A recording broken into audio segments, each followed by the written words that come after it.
Good evening po kung natungamin. Unang-una po gusto ko pong paabot condolences sa pamilya ni Paring Bokol, din sa pamilya po ni Anisha Panambo.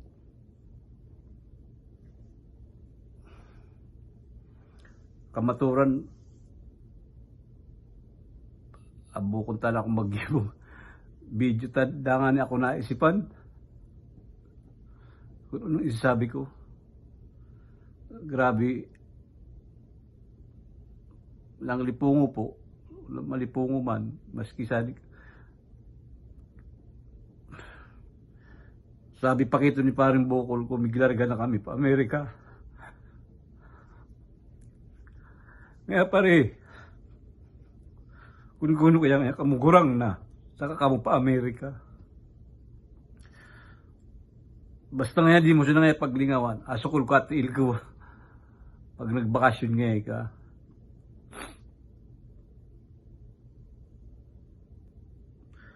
Nang daya niya ta, ako nagpaisi maggalin, magbalik, pero siya, di nagpaisi, naggalin tulos, di na siya magbalik.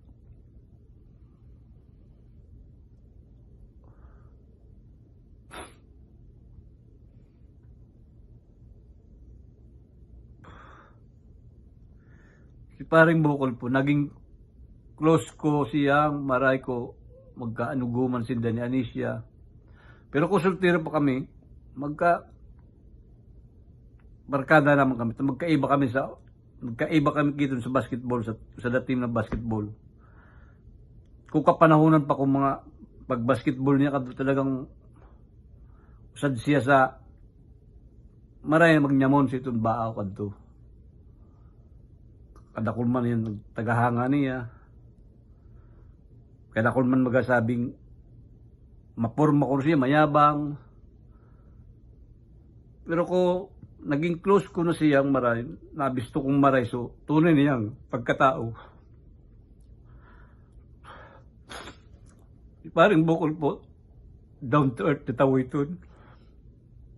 Maasikaso, pinayaba.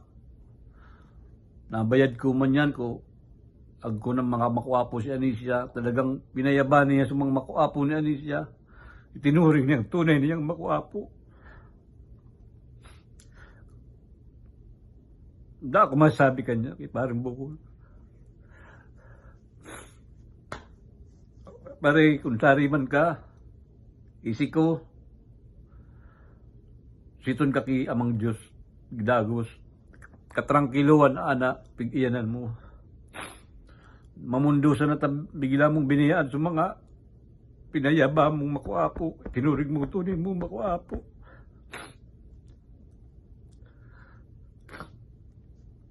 Sabi mo, pagbalik ko, nigmuya kita.